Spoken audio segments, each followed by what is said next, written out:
No, what with Why Lane don't you getting with hurt, Mike? I don't know. I don't they're really gonna understand have what to the do deal a is with draft. that Okay, either. all right. Draft Why the pick. hell Can I does get Mike everyone's put that in? attention, So- please? So anyway, I go to the doctor about this weird rash, and hi Moses, what's up? Yeah, thanks. Hey, look, I have a lot of exciting new changes to announce for the show. First, I'm happy to announce that the 12th Man Fan Jam has been renewed for a third season. Yay! All right. Yes, well, Moses, yeah. aren't we on YouTube? Do we really need to get renewed? Oh, well, yeah, but we got renewed anyway. Okay, and I'm also happy to announce that we are all getting a 15% raise in salary for the show as well. Yay! All right. Matt, what's wrong?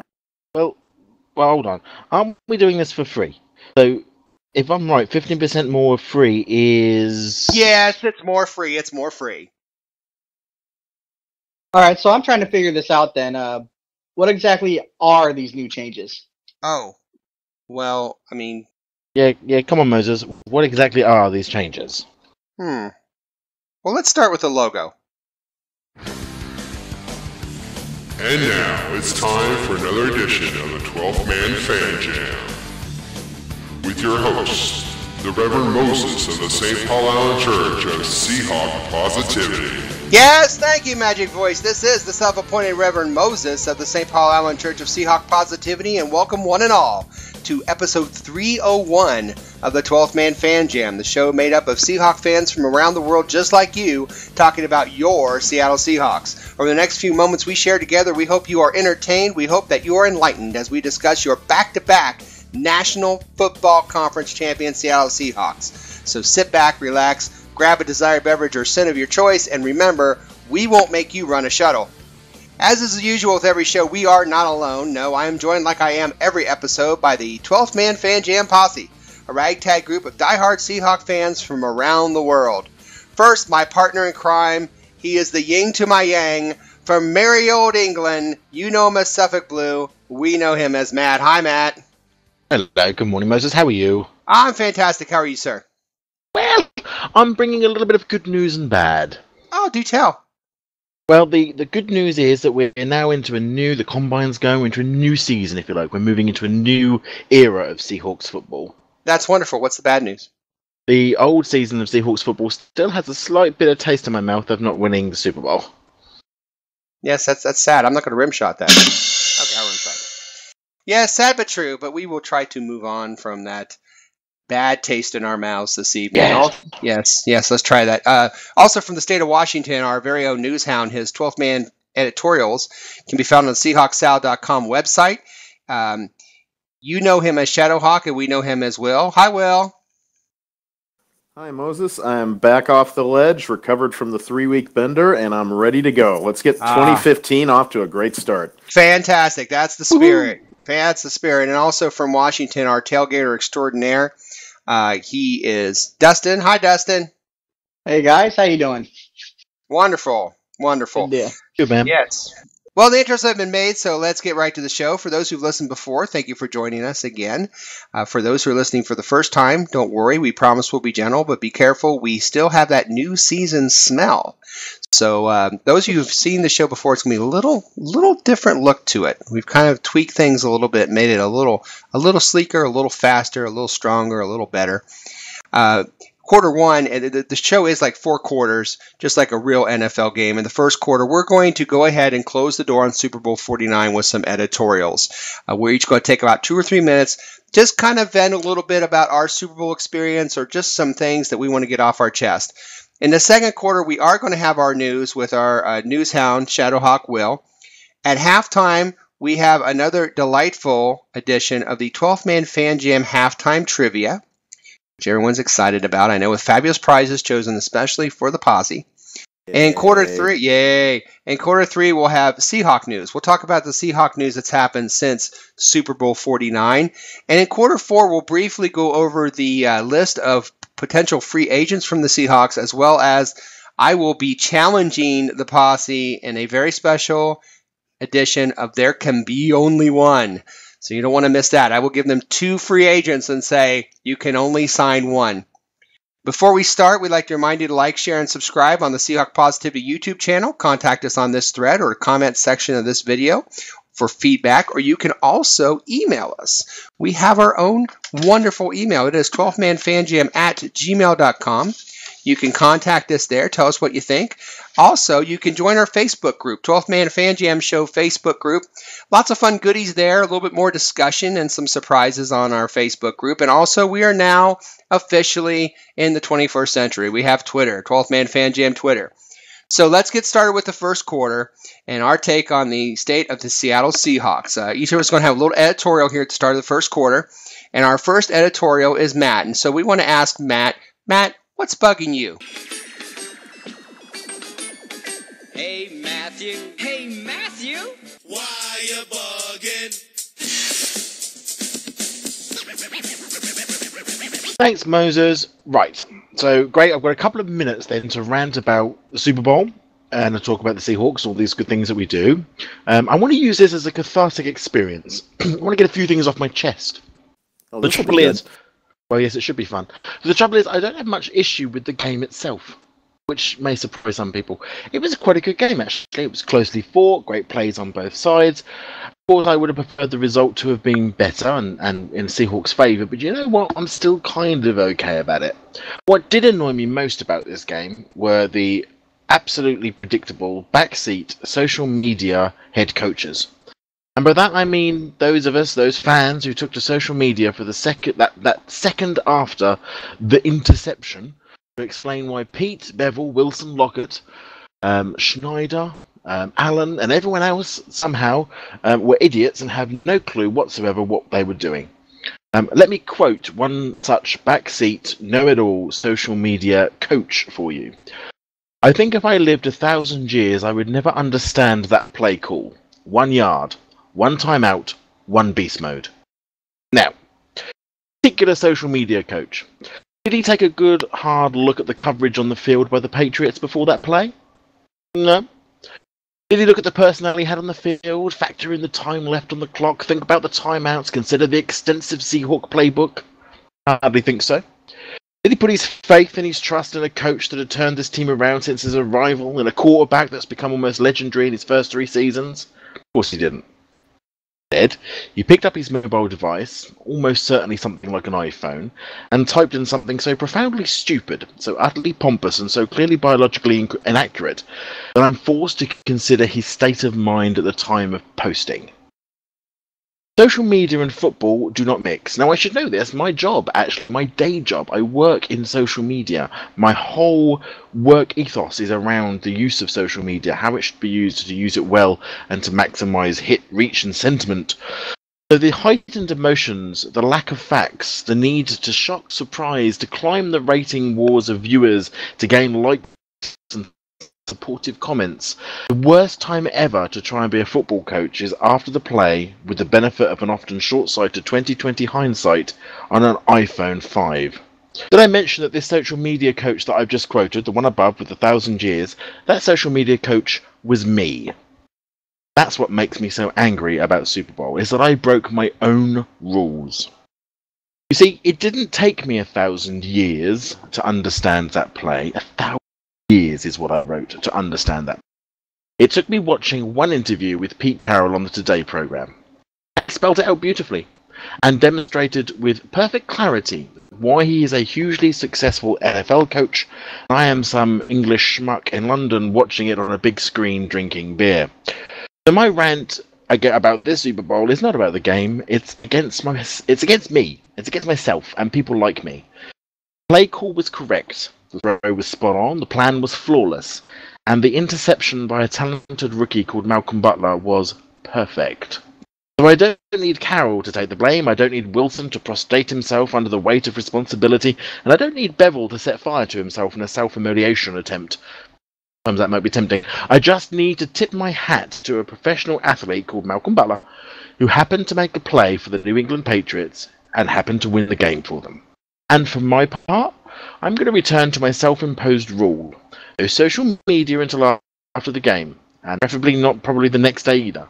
Wait for the passions to have receded and the common sense to have returned. And I'm never ever going to use the phrase, I think if I lived 1,000 years, I would never understand that play call. I'm an Englishman. I don't play NFL. How the hell would I know a play call from the next play call? There you go, Moses. I'm ranted over now. Excellent, excellent. Well done. Well done. And now it's time for Deep Thoughts with me. And now, Deep Thoughts by Yes, thank you. If we've learned anything about this Seahawk team over the last couple seasons, we've learned that they are a resilient bunch that hates losing.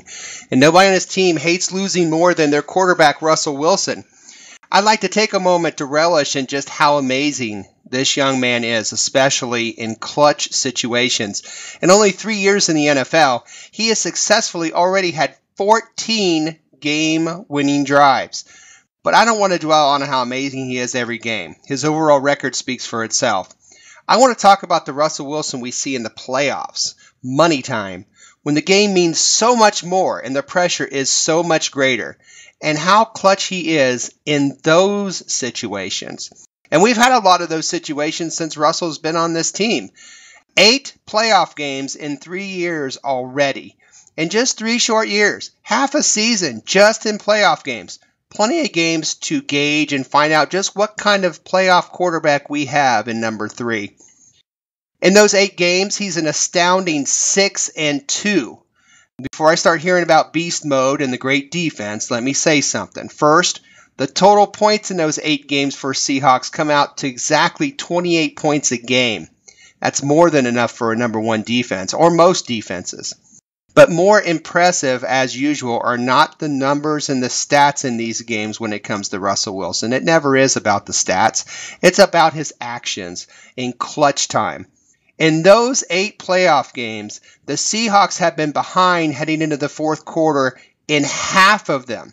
That's right, half of them. In all 4 of those games, Wilson had been able to be in the huddle and make plays to put his team ahead. Let's break them down. First playoff game, 2012 against Washington. Redskins go up 14-0, and they lead 14-13 going into the fourth quarter. Wilson rallies the team for 11 points, and they win 24-14. Game 2 that same year, Atlanta. Yeah, they didn't win that game, but they were behind 20-0 at the half, and even down 27-7 going into the fourth. Sure, they lost, but not before Wilson organized 3 scoring drives in the fourth quarter to grab the lead at 28-27 with just 30 seconds left in the game. Hardly Wilson's fault. Game 3, NFC Championship, San Francisco, 2013. Down 13-17 in the fourth quarter, Wilson convinces his coach, Carroll, to go for it on 4th and 7. The result, a touchdown pass to Curse and a 23-17 win. Fourth game, NFC Championship, 2014, Green Bay. We know the story. Down 16-0 at halftime, 19-7 with 4 minutes left. We all know how that ended. It ended on a play Wilson audibleized to when he saw the coverage, knowing Curse full well would get the perfectly thrown pass for the game winner. Even this last Super Bowl, given the ball down 4 points and just 2 minutes left in the game, Wilson organized another drive all the way down to the 1-yard line with 26 seconds to go. And no, the result wasn't perfect. The ending this time wasn't happy. But the fact the Seahawks were even in that position to start with, to have the realistic chance to pull another come-from-behind win, is because the guy touching the ball every snap, and that is our quarterback.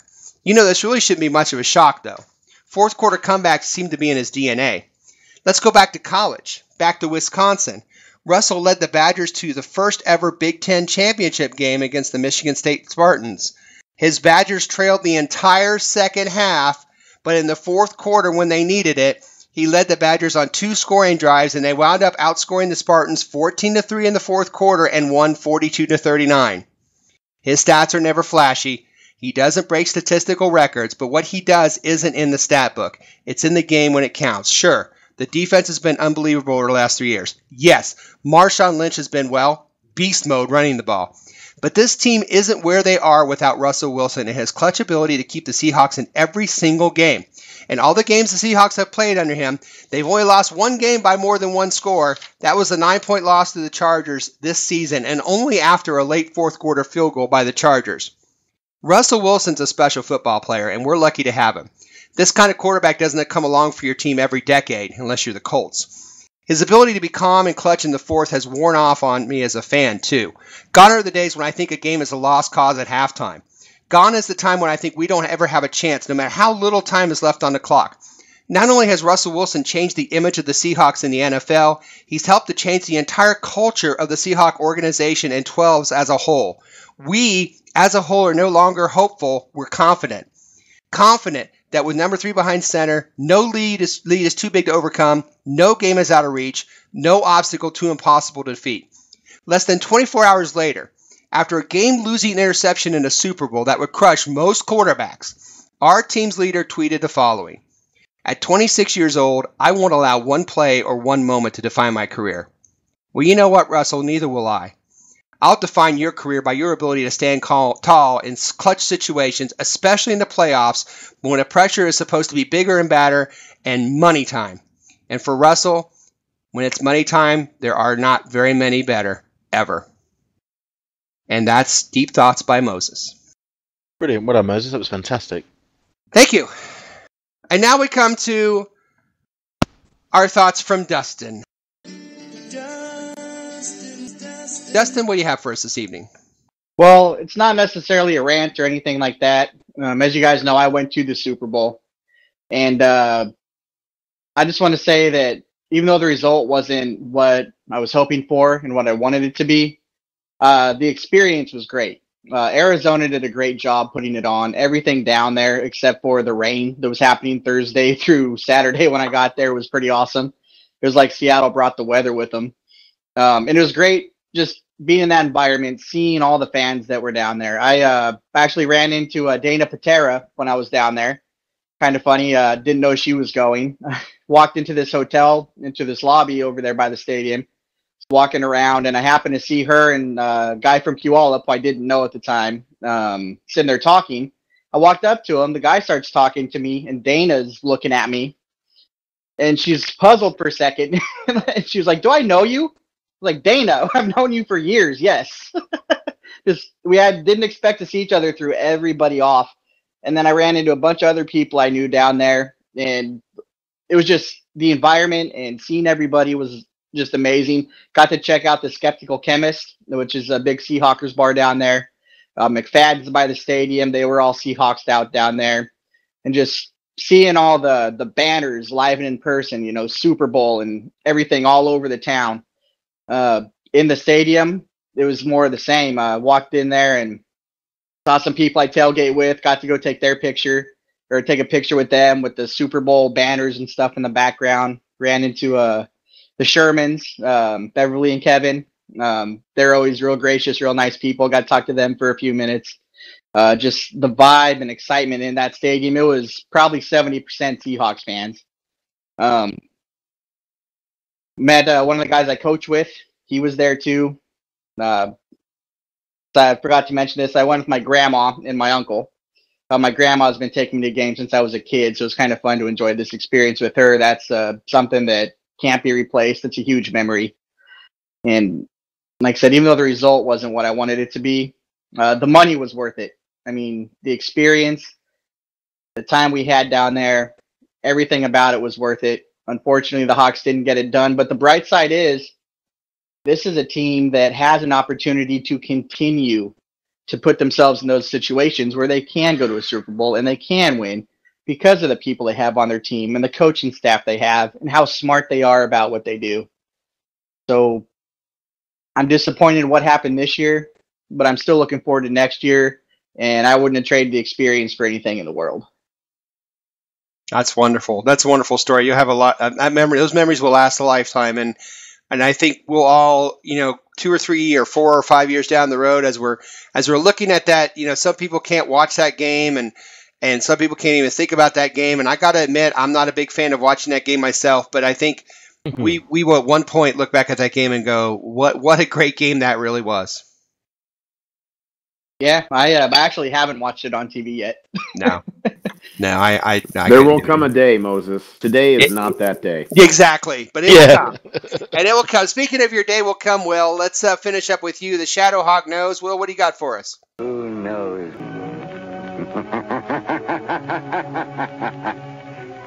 The Shadow knows. Well, Moses, most of the attention paid to the game after it was over, of course, centered on the play that shall live in infamy.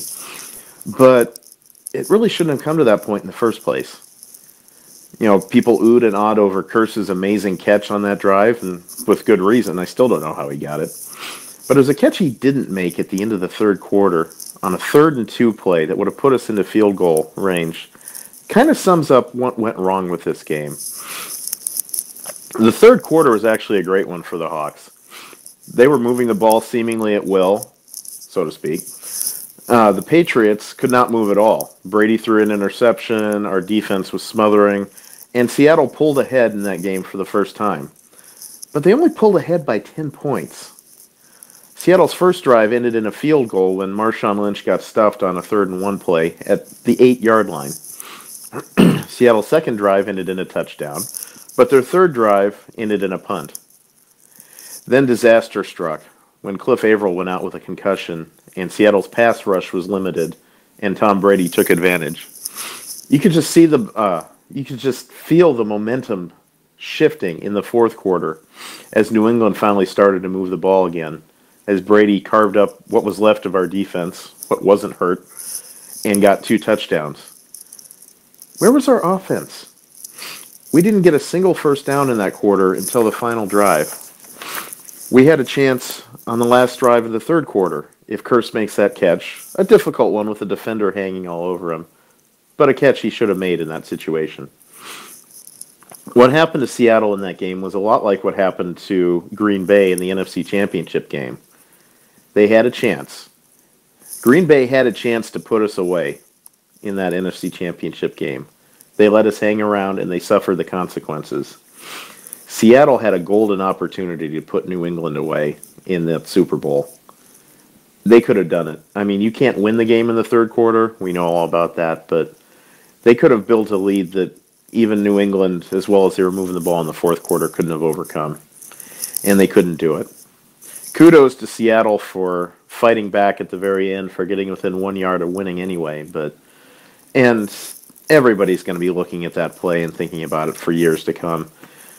But it shouldn't have come to that. And I think they know that. And I think that given the opportunity again, it wouldn't have happened. And I think that's going to be a big driving force for them this year to make sure that does not happen again. Outstanding. Outstanding, yeah. Will. Well, okay, I feel better. Does everyone feel better? You kind of let something out. You kind of feel a little better. Yeah, I feel better. Pass the Quaaludes. Yeah, okay. Ooh, okay. Well, we're going we're drug reference in the first quarter. We're gonna I'm kidding. Folks, don't do drugs. We don't do that, kids, but we feel very cathartic. We're going to take the end. This is the end of the first quarter. It's the end of the first quarter, bitches. And we're going to come back and lighten things up a little bit. Will's going to have his news ready for us at the start of the second quarter. We'll talk about things that are going on in the NFL. We'll be right back after this station identification. Oh, I feel better. You're listening to the 12th Man Fan Jam on the Seahawk Positivity YouTube channel. Well, I hear all that. What is an internet?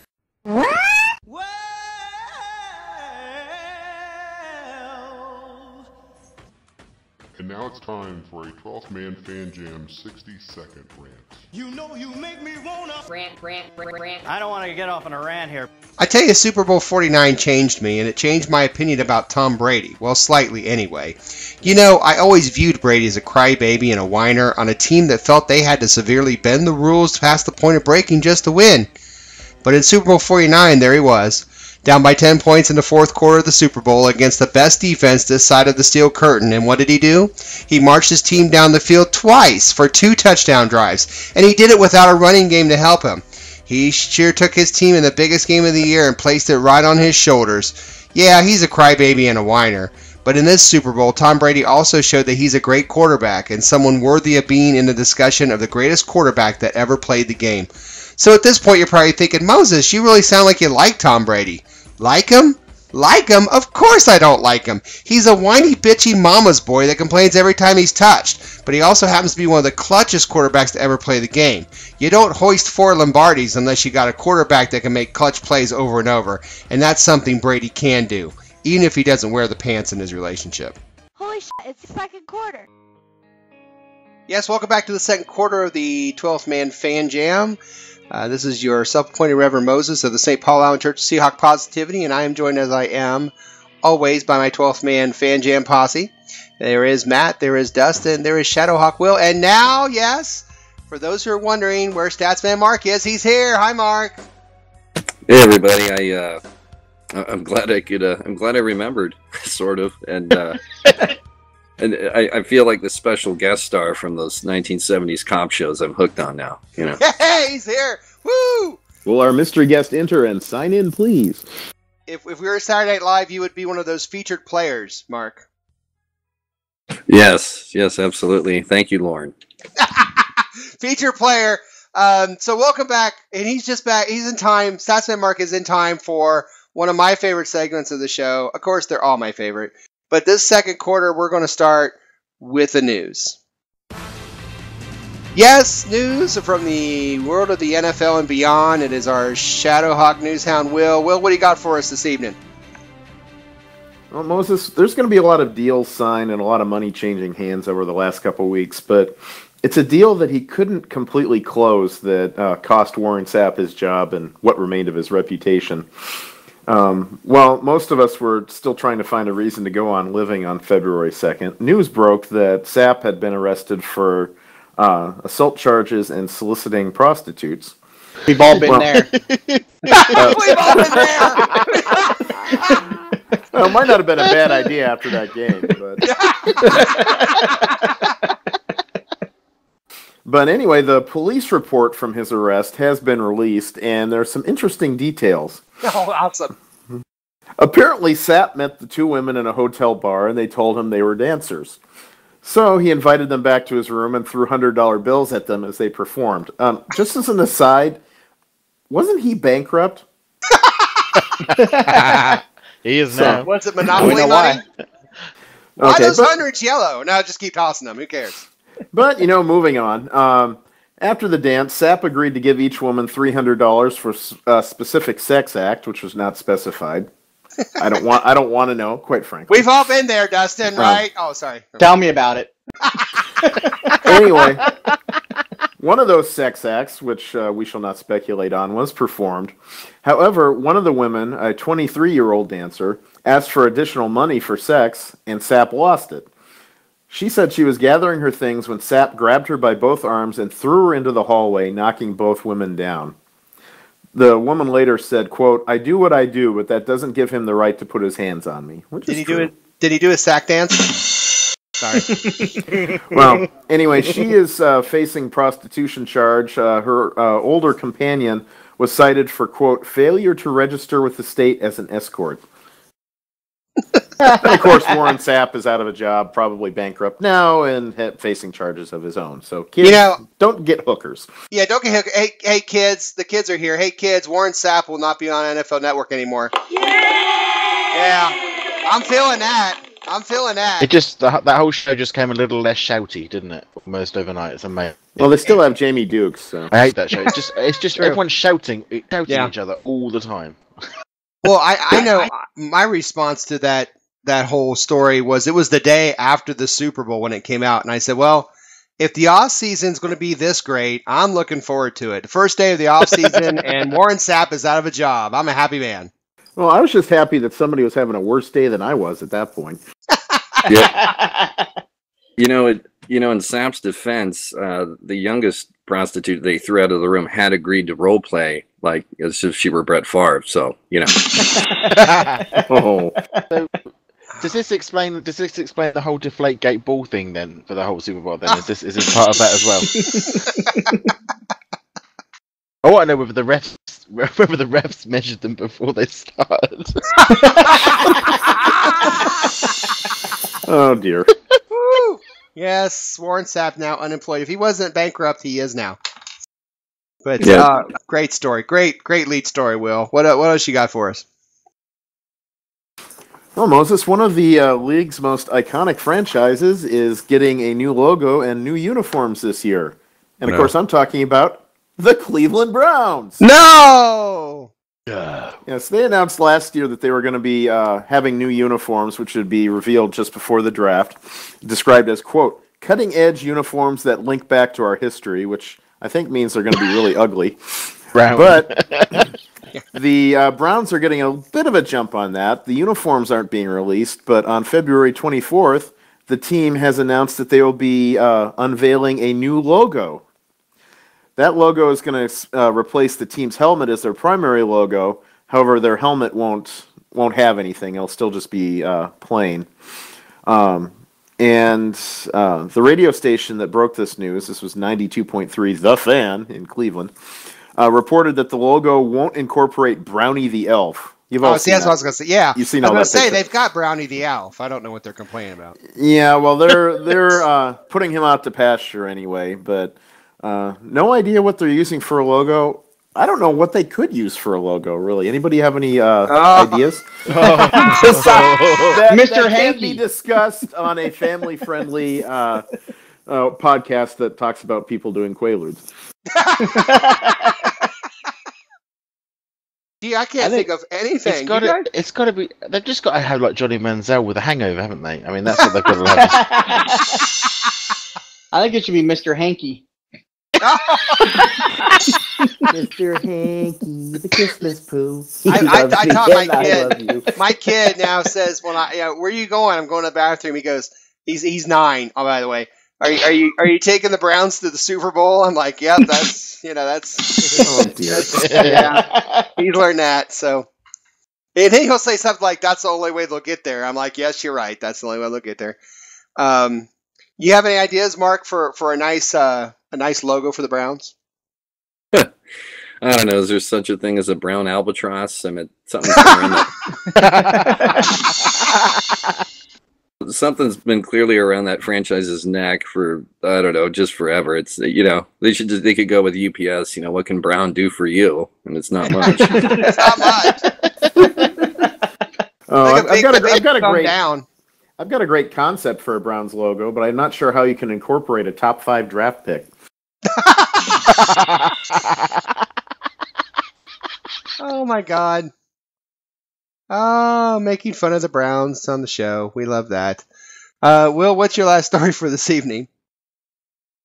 Well, it's like I say, Moses. I have 2 great sources for these news stories. One of them is Johnny Manziel, who's in rehab. Other one is Twitter. And this Twitter tantrum stars an old friend of ours, Colin Kaepernick. Earlier this week, Kaepernick tweeted that he did, quote, 1,000 abs, arm workout, 10 minutes straight on the jump rope, 2-hour study session in February. That's what we call a recovery day.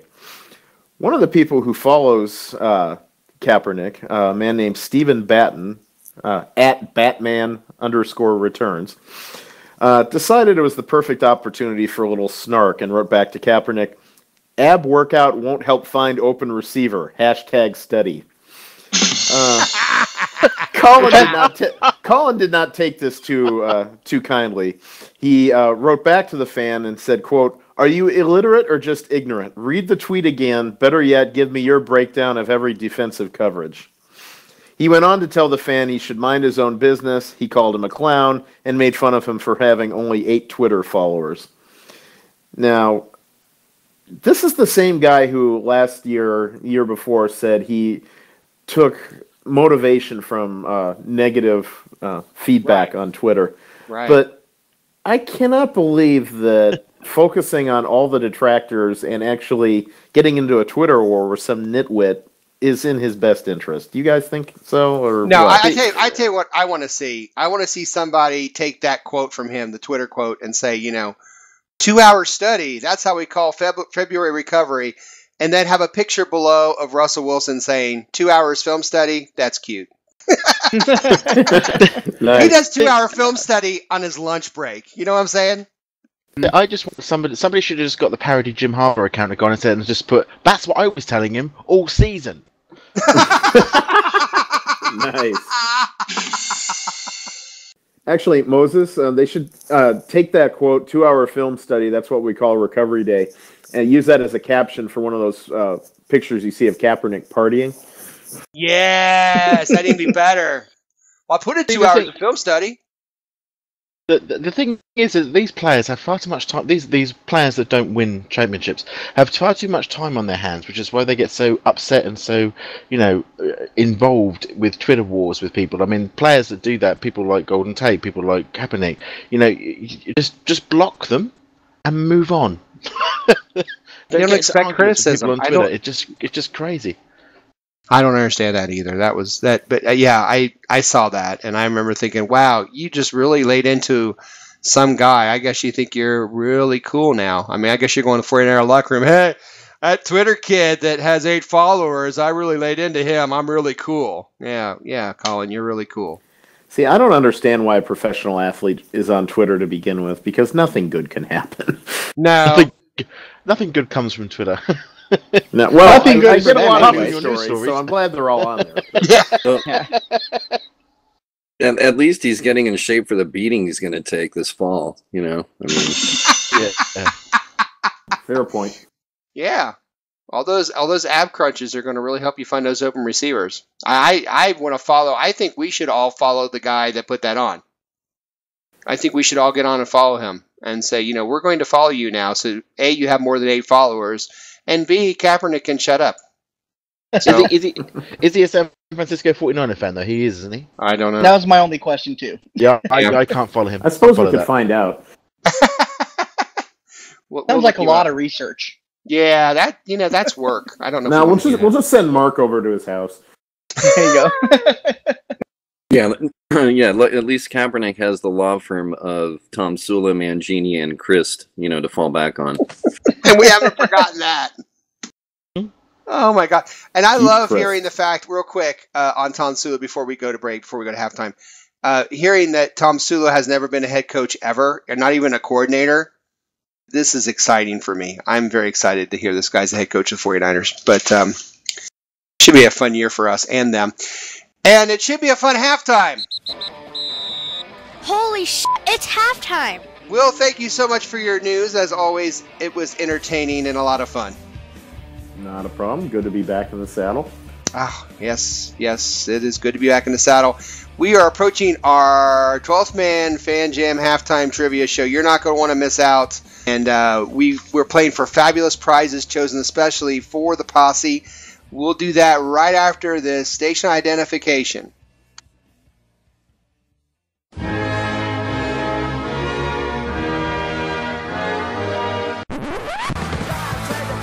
Hey, this is Matt, all the way from merry old England, and you're listening to the 12th Man Fan Jam.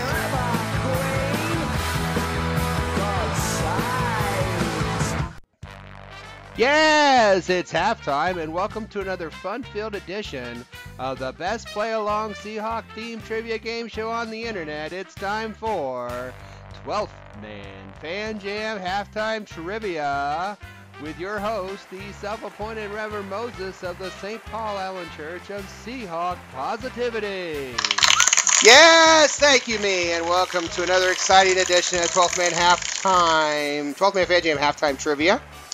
I am here with the posse, and we're about to have a very special game that you two can play along with. Before we do that, let's introduce the posse real quick. First, from merry old England, his hobbies include stalking Cooper Helfet. He is Matt. I don't stalk, I just take a very keen interest. Very keen interest in Cooper Helfet. Through the window with the telescope. Also, from the hotel, Hotel California, or a microscope, depending on which side he's looking at. We won't go there. Also, from the state of California, his hobbies include spitting on Niner banners. It is Mark. Hi, Mark. Hey, everybody. I'm just already counting down to next year's Super Bowl, which will be 15 minutes from my house. So, thank you. Beautiful, beautiful. Also from the state of Washington, his hobbies include he hopes to be the hair club president someday. That is Will. Hi, Will. I'm just here so I don't get fined. Perfect. And also from the state of Washington, of course, he hopes to be tall enough to ride the big boy rides at Six Flags this summer. That is Dustin. I want the question. I'm going to score. All right. Okay, guys. Well, here you are. So let's go over the rules real quick. So here's how the trivia game works. There will be 2 rounds of questions. Each contestant answers 1 question each round. If they get it correct, they get 1 point. After 2 rounds of questions, there will be a final trivia question worth 2 points. If there's a tie after that, then the tied players go on to a special secret overtime question where the winner becomes reigning 12th Man Fan Jam Trivia Champion and gets to have a special 60-second rant between the first and second quarter of the very next episode of the 12th Man Fan Jam Show. As an added bonus to those listeners on the Seahawk Positivity YouTube channel, the questions and possible answers will be displayed on your screen, so you, the viewer and listener, can play along as well if you wish. If you'd like to play along, please let us know how you did on the questions. Remember, there's no Googling, no phone a friend, and please, no wagering. However, there is a lifeline for each of the contestants. Before the taping of this show, my 2 charming Seahawk fan children, Mosette and Little Mo, did take this quiz. And if the contestants want to know what the kids said, they may ask that only once during the entire game show and only during the first 2 rounds. Now let's get ready to play 12th Man Fan Jam Trivia. Okay, those are the rules. So we will start here. Gentlemen, you have a question in round 1. We will start with Matt. Matt, would you like 1, 2, 3, or 4? 3, please. Matt takes 3. We will go to Mark. 1, 2, or 4? I'll go number 4. Mark gets number 4. Dustin, would you like 1 or 2? 2. And that leaves Will with the first question. All right. I'm number 1. I'm number 1. You're number 1, and with number 1, you get plenty of Oregon. But we'll talk about that in a minute. Okay, Will, your question. The topic is coaches. We've had a lot of coaching changes in our ranks, and so I took each of the coaches that we were going to have in the first round, and I brought something out about each of the coaches. So the first question has to do with Michael Barrow, who is the new linebacker coach, Will. And the question is this: what NFL team originally drafted Michael Barrow? Was it the Houston Oilers, the New York Giants, or the Philadelphia Eagles? And I'd like to remind you all that you can ask what the kids voted on as well. That is still something you can use for both rounds. So, what team drafted Michael Barrow? The Oilers, the Giants, or the Eagles?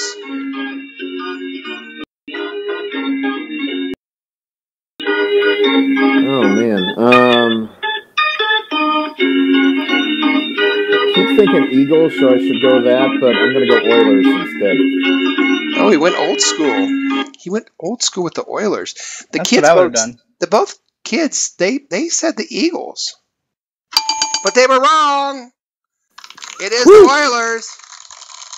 And Will is on the board. 1-0. Will, congratulations.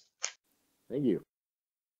Go to Dustin. Dustin, your question is about Lofa Tatupu. Oh, I know that guy. Yeah, you might know that guy. What college? No, I'm kidding. Okay. USC. What injury ended Lofa Tatupu's career? What injury? Was it a torn ACL? Was it an Achilles tendon? Or was it a torn pectoral? What ended Lofa's career? A torn ACL, an Achilles tendon, or a torn pectoral? I want to say an ACL. It seems like it was a knee injury, so I'll go ACL. He's going to go with ACL. Little Mo went with the ACL. Mosette with the Achilles tendon. Correct answer is...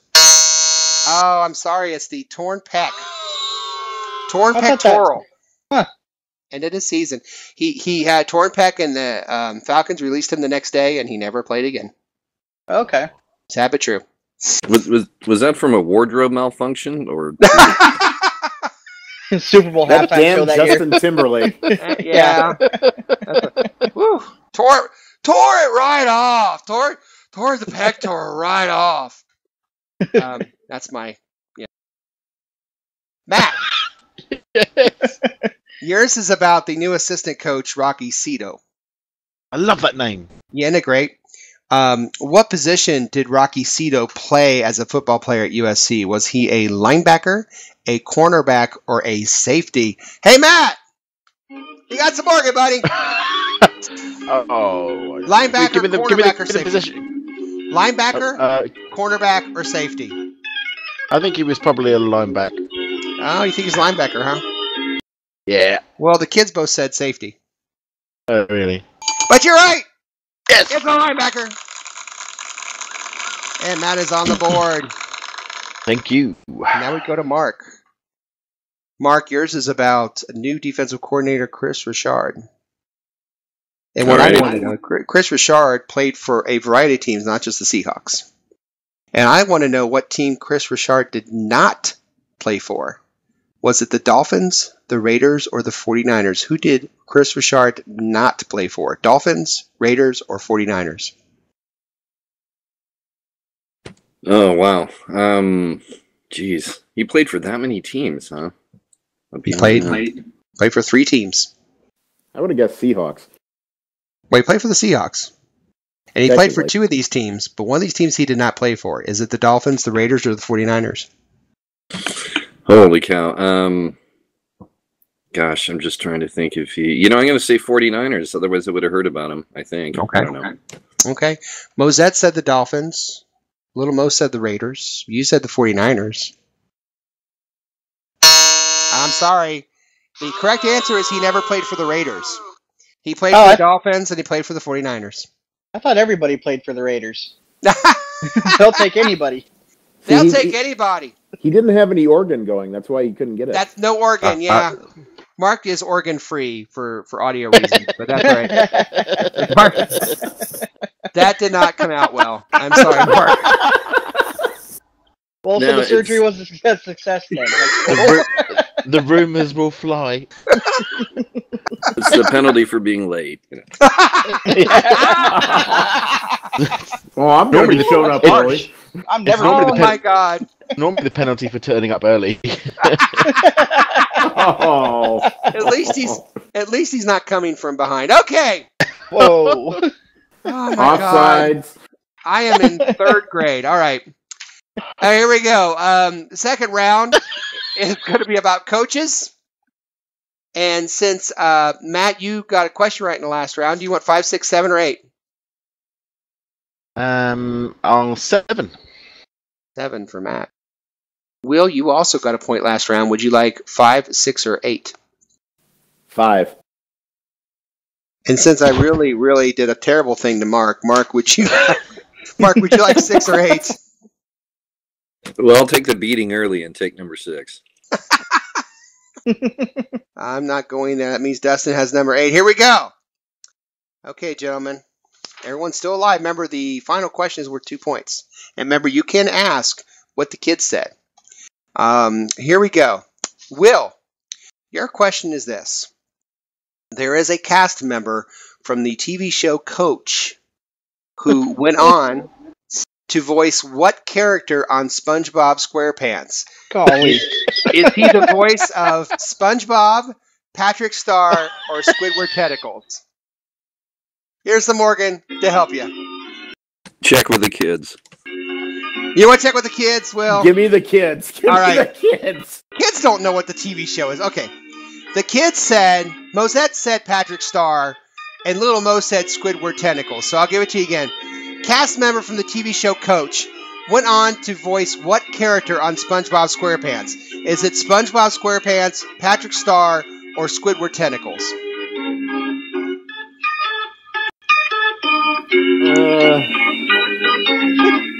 Patrick Star, what the hell? Patrick Star, what the hell? Going with Mosette on that one. And you got it! Whew. Patrick Star. I owe her one. Yes, and I'll tell you, it is, you remember on Coach, if you ever saw the show Coach, the big dumb kid, the big dumb guy. Oh, yeah, okay. He is the voice of Patrick Star. Yeah, he's the voice of Patrick Star. Also did a great part. If I'd ever watched an episode of SpongeBob SquarePants, that would mean something. That would mean something, but there you go. This is where I get scared, because if this whole set of questions is about American TV shows called Coach, I'm in so much trouble. It is not. It is not. It was with, Craig T. Nelson. It was a good show way back when. Yeah, right. That's the one. That's the one. Okay, Mark, here you go. Mark, what female played a high school football coach in the 1986 film Wildcats? Was it Michelle Pfeiffer, Bo Derek, or Goldie Hawn? Oh, I think I got this. It's got to be shoot. Well, I'm going to say it anyway. First instinct, Goldie Hawn. His first instinct was Goldie Hawn. The kids both said Michelle Pfeiffer after they said who, but they went ahead and went with Michelle Pfeiffer. You said Goldie Hawn, and you're right. Goldie Hawn. Gonna make you feel old when the kids say who? Who? Yeah. Yeah, get used to that, Moses. Mark is on the board. Beneath all that rock gut and bong resin, I can still come through once in a while. Oh, God. All right. Speaking of bong resin, Matt, here you go. Go on then. In the 2006 movie We Are Marshall, Matthew McConaughey played a head coach. All right. Oh. Who played his assistant?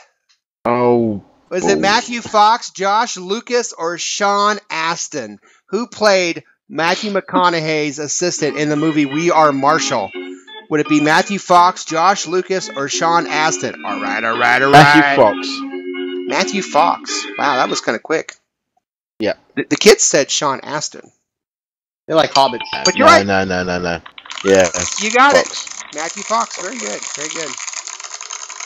And Matt is 2 for 2. And Will is 2 for 2. And Mark is on the board. Everybody's been perfect with this. Even when Will gave it the old what the hell, it worked. So, Dustin, no pressure. I got to remember that for the next time. Yeah, it's a beer frame here, Dustin. Dustin, you can still tie in the final question if you don't get this right. But if you get it right, it makes things very interesting. Here we go. So don't make things boring. No, I'm kidding. Here we go. No pressure. What real coach made a cameo in Oliver Stone's 1999 movie Any Given Sunday? Was it Barry Switzer? Was it Jimmy Johnson? Or was it Bill Parcells? Who made an appearance in Oliver Stone's movie Any Given Sunday? Barry Switzer, Jimmy Johnson, or Bill Parcells? Man, I don't remember. I remember Willie was Steamin' Beeman, Jamie Foxx. I think that Jimmy Johnson likes the spotlight a lot, so I'm going to go with Jimmy Johnson. Jimmy Johnson does like the spotlight. And I will tell you that the kids both said Jimmy Johnson, just like you. But you're wrong. It was Barry Switzer. Different Cowboys coach. Different Cowboys coach. So here we go. Warren Moon was in that movie, too. Was he? Yeah. Yeah, he played one of the other opposing coaches. Yeah. But those other guys did not show up. Just Barry Switzer. Okay, we are at the end of our regulation of our 12th Man Fan Jam halftime trivia. Will and Matt have 2 points. Mark has 1 and Dustin has none. But yeah, you guys are all dicks. Yeah, well, it's okay. Well, there's a lot of Oregon going around. Bitter or not, Dustin, you can still tie with this final question because it's worth 2 points. And the closest one without going over gets points. And if everybody's over, whoever's closest gets the 2 points. So we're going to start with Dustin and then go Mark and then Matt and Will. And here we go. The final question is this. How many total sacks did Michael Barrow have in his NFL career? He was a pretty good linebacker for the Giants, played pretty well. How many total sacks did Michael Barrow, who is now on our coaching staff, have as a player in his NFL career? And we will start with Dustin. How many sacks do you think he had, Dustin? Do we get to know how many years he played? No. Dicks. Yeah. I'll say 12. He says 12. Oh, okay. We then go to Mark. How many sacks, Mark? Oh, boy. Jesus, who knows? 24. 24. And then we go to Matt. 16. 16. And Will? I'm going to take the under. I'm going to go 1. He's going to go 1. He's good. He's just priced his rightest. He just priced right everyone. He thinks everyone's overbid. Yeah, but he's probably got 50. 1, 12, 16, and 24. And the actual amount of sacks is 43. Whoa. Mark from the Hotel California. Welcome to the Hotel California. He is our champ for this edition of 12th Man Fan Jam Halftime Trivia. Mark, congratulations. Thank you. It's been weeks since nobody one-upped me and took the a number above mine. I'm so very happy. Thank you all. And you should be happy. That means that the next episode of the 12th Man Fan Jam, Mark will have a 60-second rant between first and second quarter. Congratulations, everyone. A well-played game. We hope you played along as well. We're going to take a quick station identification, and we'll be right back after this. You're listening to the 12th Man Fan Jam on the Seahawk Positivity YouTube channel. Beast mode.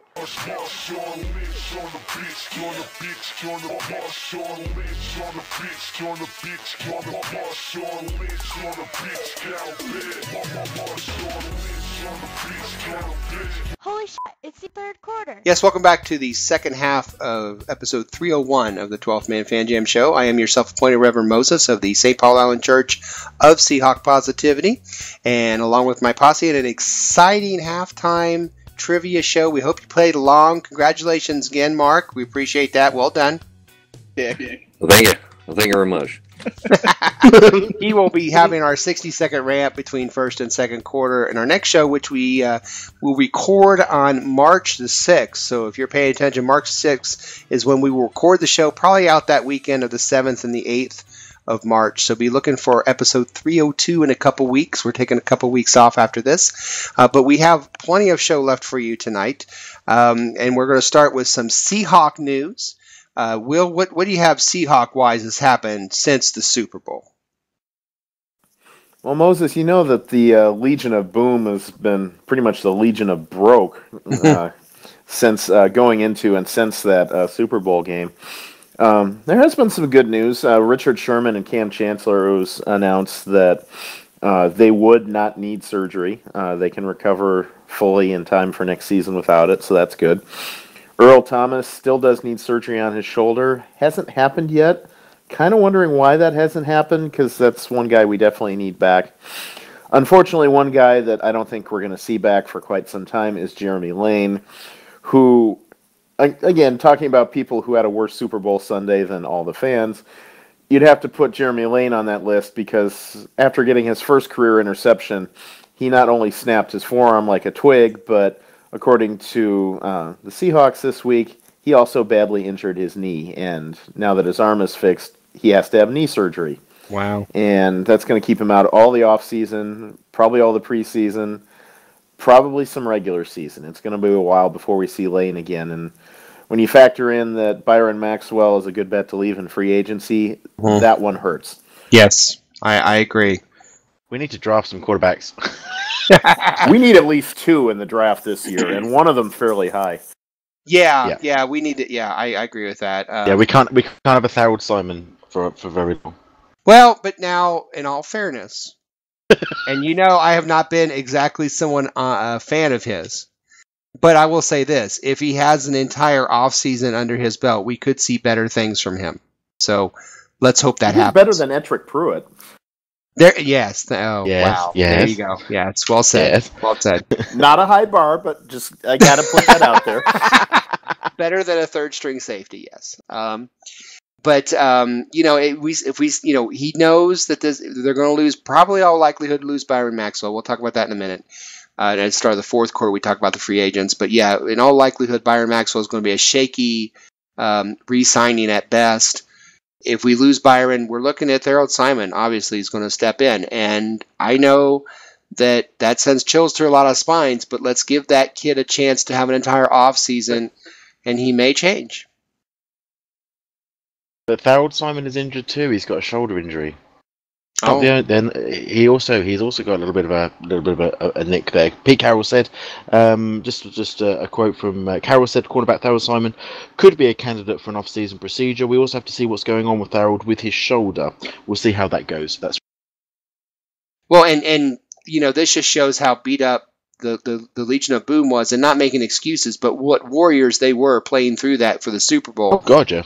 Yeah, and just made me even prouder of this team. And I think a lot of people around the NFL world got a lot of respect for the Seahawks, not only playing the Patriots as well as they did, but playing as well as they did, as beat up as they were. We heard all these injuries the next day. I got even more proud of this team, saying, those guys are warriors. I mean, they just came out and really gave all they could, literally, in the biggest game, of the year. And, they came up short, but wow, they got a lot of respect around the league. I know real quick, in Indy, when I turned on talk radio, the sports, all week, they hate the Patriots too. So they were disappointed the Seahawks lost.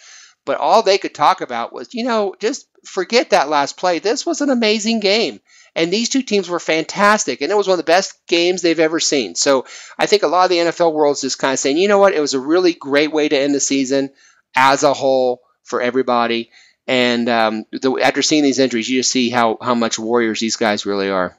Yeah, when you hear about all that, to me, it makes it that much more impressive that the Seahawks were still only 1 yard away from winning that game. Mm-hmm. They took everything the Patriots threw at them, and while they were essentially the Walking Dead on defense, they were injured left and right, and the Patriots could still barely pull it off.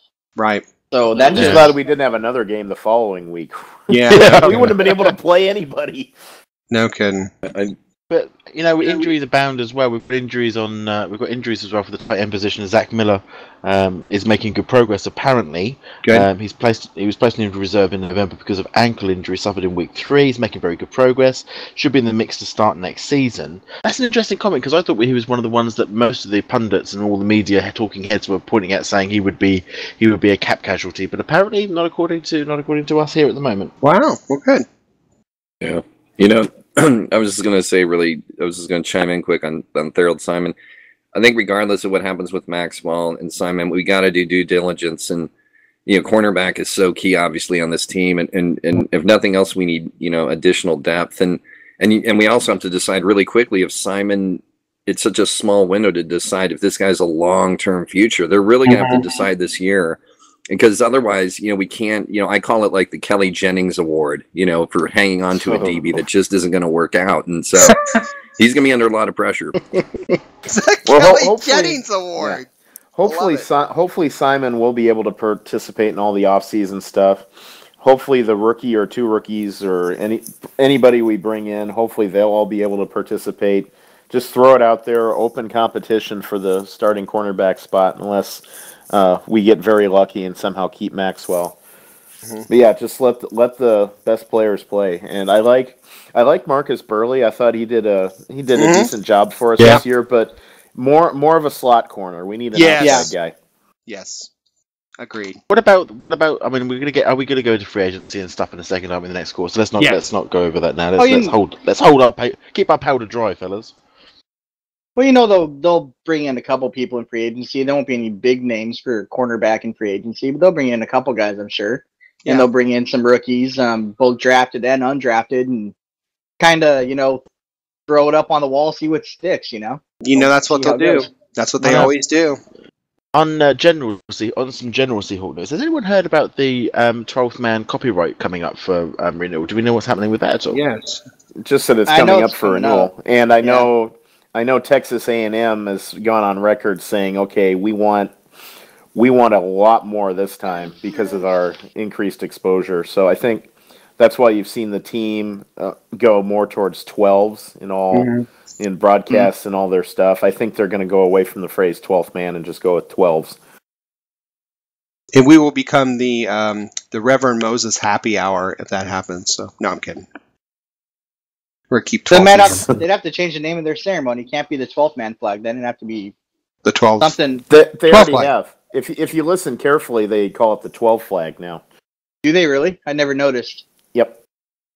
There you go. That's kind of lame. Well, there we go. Kind of lame. Yeah, we will remain the 12th man fan jam. I don't think that we have much to worry about from Texas A&M. Yeah, screw Not A&M. Not yet. Wait till we get bigger. Yeah, it's just going to happen, man. And then we'll become the Reverend Moses happy hour. So we'll get excited by that. Just wait till Dennis has to start paying us. We can always just say the show is hosted in the United Kingdom because A&M was patented me shit all over here. Perfect. There you go. There it is. It'd actually be awesome if this show were brought to exposure in that way. I mean, this country is ridiculous enough to where it could happen. Yeah. I would love it. I would welcome it. One of us has to make a board tape first, though, I think. That's how that works. No, that guy who hassled Kaepernick got 3,000 followers overnight. I mean, if we get Texas A&M on our case, we're on our ticket to the big time. Woo! That's true. Bring it on, everyone Aggies. have 12th man. 12th man. Keep saying it. They'll catch on. That's They'll catch on. We're going to have to start tagging them in every show we do. Tag Texas A&M. What is this crap? Some show with a bunch of people talking about Seahawk football. What is this? Oh, we love the Texas A&M Aggies. Bring it on, right. bitches. Yeah, we love it. Okay, and we also love, I think, that'll be the great way to end the third quarter. It's the end of the third quarter, bitches. I think we'll stop right there at the third quarter. We're going to talk about free agency coming up in a very special edition of There Can Be Only One, where I force the posse one at a time to pick between two Seahawk free agents and telling them they can only keep one. You won't want to miss that right after this. You're listening to the 12th Man Fan Jam on the Seahawk Positivity YouTube channel. It's payback, Russell Wilson falling way back in the trap. Turn nothing into something, still can make that straw in the gold jump. I will spin, rumple still skin in a haystack. Whoa!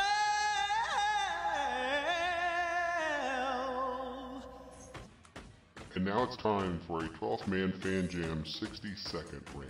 You know you make me wanna rant. I don't want to get off on a rant here. I was glad to see Doug Baldwin apologize this week for his Super Bowl celebration penalty. It was stupid. It was crass. It was dumb. He apologized. Good for him. I think it's time for him to take the next step, though. This team has been through a lot this year. It's going to be through a lot this season. They're going to lose some good guys. They're going to have some new challenges. This team needs leaders. They've got Russell Wilson. They've got Cam Chancellor. But they need a leader in the wide receiver room. Doug Baldwin's been here long enough. He's got the charisma. He's got the talent. He needs to step up and be a leader. It's time for less angry Doug Baldwin and more determined Doug Baldwin, I think. I think this year could be the year that Baldwin really takes the next step forward, both on the field and on the sidelines. And I hope that turns out to be the case. And now it's time for the fourth quarter of the 12th Man Fan Jam.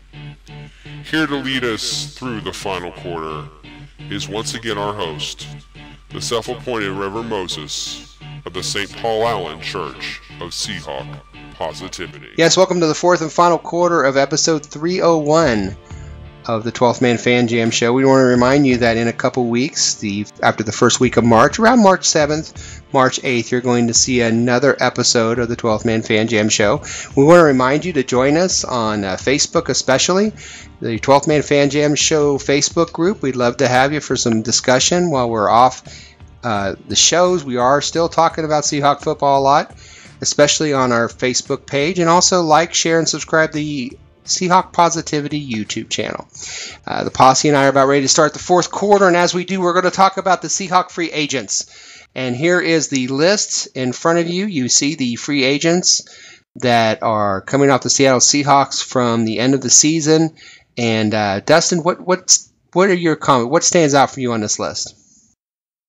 Well, I think there's it's a pretty interesting list. First of all, there's some guys on there that I'm quite sure we're not going to have back, and then there's some guys that had some kind of specific roles on the team that I could see coming back, but at the same time, I could see them being replaced with the draft or free agency. The most intriguing one to me, I think, is it's kind of weird to say, but Tavares Jackson. Because you don't see much about him, you don't hear much about him, thankfully, because that means Russell's not out there if you do. But he's really a safety net, in all honesty. He played for the team before he went away, came back, been in this offense for a while, and everybody's really comfortable with him, and he knows what he's doing with this team. Now, bear in mind, when he was the starting quarterback here, the team was not this good. So I feel like he could step in at any time if Russell got hurt and do a fairly decent job. So I'm kind of curious to see where they go with that, or if they're going to try and groom somebody else to take the backup spot. And let's not forget that he played that season as a starter, but he had a torn pectoral, which, as we heard, ended Tupu's career on the trade. So, yeah, I agree with you. Good point. Mark, what do you see on that free agent list that stands out to you? Well, you're gonna love this because somehow, some way, I missed the memo. I love this guy. Oh my goodness! Is there a Seahawk free agent that you are concerned about losing? Well, first, I have to see the list. Go. You're concerned about Jermaine Curse. Jermaine Curse. No. Byron Maxwell. Talk about Byron Maxwell. Oh my goodness! Yes. Can I just emphasize how much Mark brings to this show? I cannot tell you. I sit here and it's what, I don't know, it's 4:15 in the morning, and he always reduces me to tears at 4:15 in the morning. I think it's brilliant. Mark, you do a fantastic job. Go ahead, man. I've embraced Statsman Mark so much, I'm turning into Brick Tamlin. I really am. Just don't turn into Jeep Christ. You love Lamp, Mark? Oh my goodness, I do. I love neon green lamp. Oh my God! You know what? Yes, Simon. Thank you for the cue there on Maxwell. I'm just gonna bow out right now because I'm just wasting time. So excellent, Marvin Maxwell. Great point. Will, what are your thoughts? He asks hesitantly. Well, there's a guy on the list who we're probably going to lose. Doesn't seem like we're making much of an effort to keep. He didn't even play very much last year, and I have a hard time criticizing the decision to let him go, but it's going to be kind of sad. I'm talking about Malcolm Smith. That's a guy who's been around here for about 4 years now. Yet he's always seemed to make plays. I mean, even before the Super Bowl, obviously, but in the rout over the Cardinals in 2012, he got that muffed punt return touchdown in the second quarter. Got a pick six in the Rams game in 2013 that broke that game open, and then of course there's the Super Bowl, and he caught the tip. He caught the tip, obviously too. Yeah. I mean, it's just we've all been there. I think we can upgrade the position. I like some of the guys we have on there, but he's always been a bit of a favorite of mine, so I was going to be sorry to see him go. Yeah, the linebacker core was strong enough this year, though, to where he couldn't hardly get on the field. So I think that speaks pretty well for where we're sitting with that. And I like Kevin Pierre-Louis, what he can potentially bring to the table. I think there's Coyle. Brock Coyle, too. There's a lot of good young guys coming up, which is why, again, I don't criticize the move. It's going to be weird. It'll be weird. Matt, do you have any comments about the free agency list? I absolutely do. There's one name on that list which is the prospect of losing this to me is just scary, and that's Brian Walters. Brian Walters, the B-Walt experience. I cannot imagine a team where the B-Walt experience could not. What happens if the B-Walt experience happened in another stadium, fellas? Oh my God! Oh, B-Walt experience. The Seahawk lost in a nutshell. Can you imagine? Make it even worse. What if it happens in a different stadium against the Seahawks? Exactly. Can you imagine? We ourselves get cut by the B-Walt experience. We ourselves that can't happen. So I think he needs to be signed to a $10 million guaranteed contract immediately. Excellent. And kept forever in a little cabinet, which says break in emergencies. And, that makes sense because it's a bitch to move. So yeah, totally.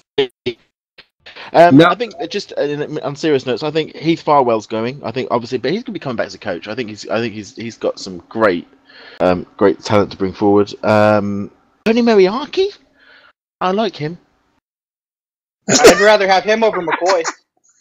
It's funny you bring that up because it is now time, Matt. And here's what I did. You have all looked at the list. Well, Mark's going to fake it, and we are going to be given. Two free agents. Free agents. You're going to be given 2 free agents. I'm going to start with Matt. Matt, I'm going to give you 2 free agents, and you can only keep one, which means the other one would not be a Seahawk next year. Understand. Here we go. Matt, there can be only one. There can be only one. Oh my.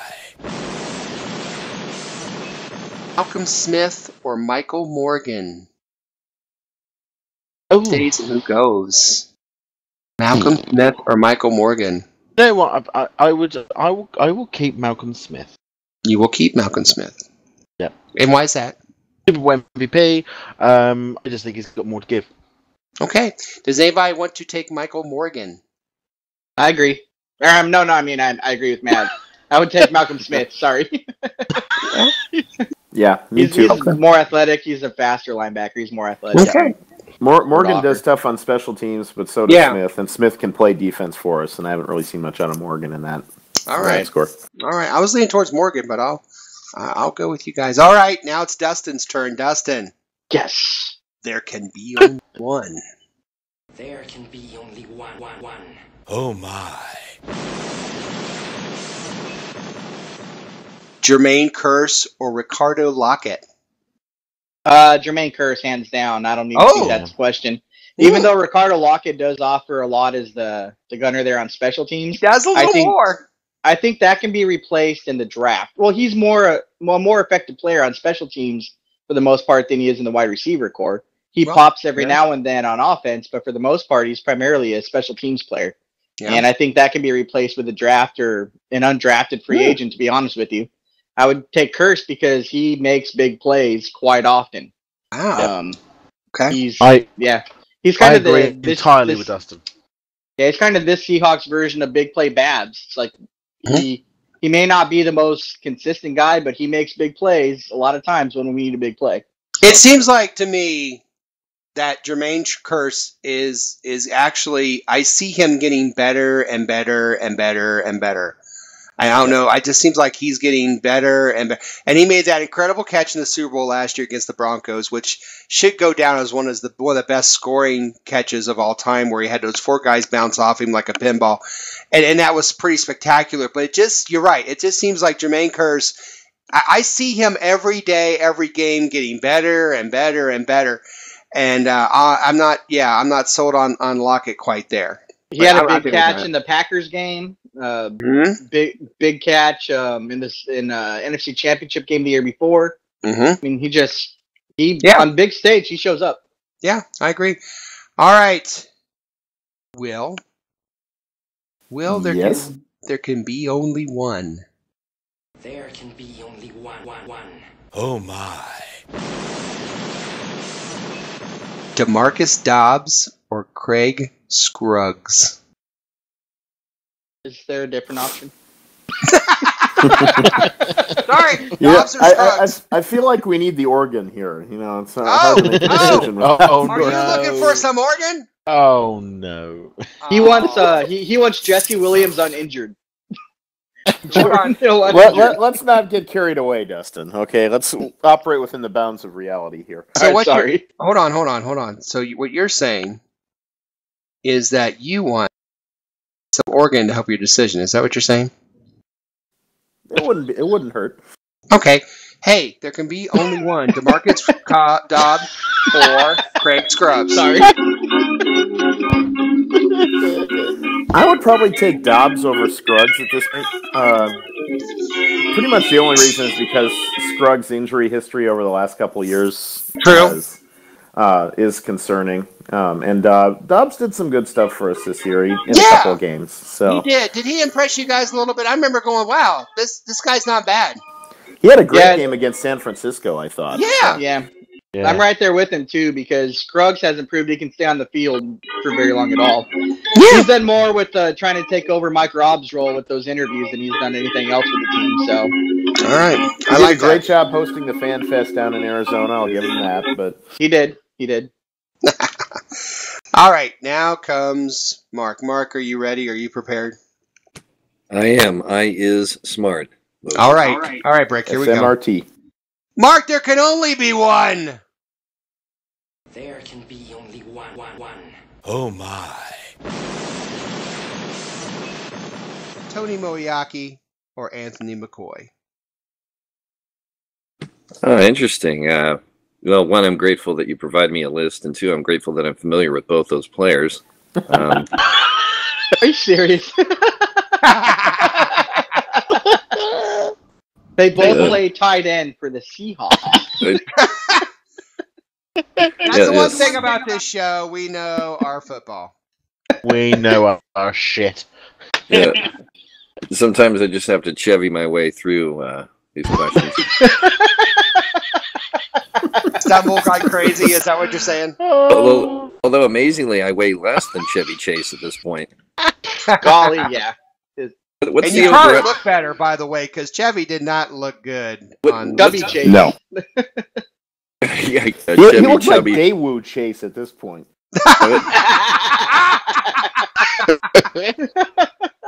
What's the over under on Chevy Chase's weight? Is it like 300 pounds or? Probably. Let me put it this way: they cast him as Jabba the Hutt in the new Star Wars movies. Oh no, you didn't go there. You didn't do Jabba the Hutt. Wow. It's like modern eating problems with Chevy Chase these days. Oh wow, there's a blast from the past. Yikes. He's following a truck and donuts are falling on his truck his car instead of the nuclear waste. Mark could be a politician because that is one hell of a way to get off topic. It is. That was awesome. I was thinking that.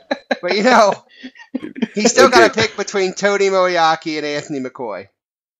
Okay, during that whole time, I had time to do a numerology run on both names, and He's a Californian, all right. Oh Lord. And a chaser of wheat germ, and I'm gonna go with Moiyaki. Actually, I just when the guy was healthy, I think he had some pretty productive. I think a season or two with Kansas City. He did. Mm-hmm. He did. It was the Chiefs, not the Chargers, correct? Yes, that's correct. Yeah, and he scored his first touchdown in his first game with the Seahawks against the Chiefs this year. How about that? Yeah, I was there, freezing my ass off. So Tony Moriarty, I'm going with him also because I feel like the position of Anthony McCoy has been taken over by Luke Wilson. Agreed. Yeah, the pass catching tight end. So, and I'm happy with that. And Anthony, I was really excited about him being drafted. I know we got him like in the 6th or 7th round, and he was like a 3rd round talent. He had a little bit of baggage coming in from college, but he's done really well as advertised, about a 3rd or 2nd round talent at tight end. However, injuries, and I think Luke Wilson spelled the end of McCoy. But I think Moiyaki at this point has more offensive consistency or whatever you want to call it. He's done better on offense recently than McCoy has, and he just can't stay healthy. So yeah, I agree. Mark. I'm sorry. What's wild with Wilson is that it wasn't until he had played a few games where they talked about his 40-yard dash time was incredibly fast. I mean, the guy just has wheels. That's probably why he dropped so many balls. He's outrunning them. There you go. Could be. That's it. He's outrunning them. Oh my God. Well, that was an exciting version of There Can Only Be One, and I think with that being said, it looks like it's time to bring in another wonderful and amazing 12th Man Fan Jam show to a sad close. We are so glad you decided to waste some time with us, and it was, as usual, a show that raised the bar here at the Seahawk Positivity YouTube channel. We certainly hope you laughed a little and maybe you learned a little. What did we learn this evening? Well, we learned a lot. We learned that Malcolm Smith catches the tip. We learned that Kaepernick is Twitter sensitive. We learned that Brian Walters must be re-signed. And finally, we learned that Mark is organ free. So, on behalf of my partner in crime, Matt, Dustin, Statsman Mark, our news hound, Shadowhawk Will, this is your self-appointed Reverend Moses of the St. Paul Allen Church of Seahawk Positivity saying once again, thanks for joining us. And go Hawks! Go Hawks! Yeah. Go Hawks.